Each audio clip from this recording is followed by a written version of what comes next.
Still fearfully depressed, still in the grip of my awful dilemma. How was I to achieve a belief in God were that required to stop my drinking? I became more and more morose. I just couldn't see how this corner could be got around. At about 11 o'clock in the morning of the third day, my friend Ebby stood in the door. As before, bright and cheerful. I remember being a little suspicious of him.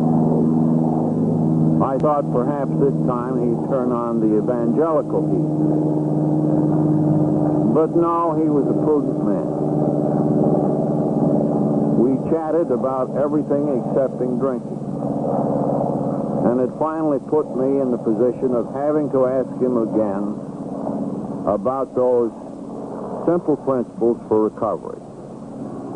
This admitting you were hopeless, well, that wasn't too hard. This getting honest with yourself and another person, well, one could do that. This making restitution for harms done other people. A tough job, but certainly one would try that. Working with others without any demand for money or acclaim. Well, that would be just wonderful.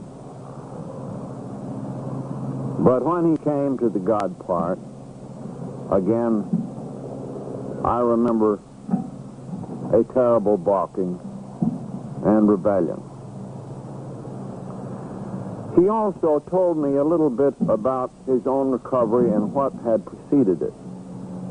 A friend of his, a prominent American businessman, having exhausted all of the cures of note in the United States, had 2 or 3 years earlier taken himself to Europe, where he was put under the care of Dr. Carl Jung.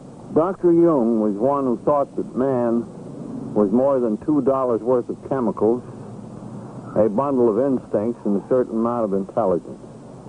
He thought that man had a soul.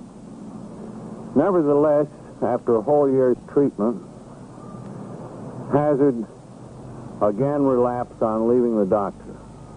Returning, he had asked if there was any further hope. He had thought the doctor to be his court of last resort. And Dr. Jung, a great and humble man, said, "Roland, my arm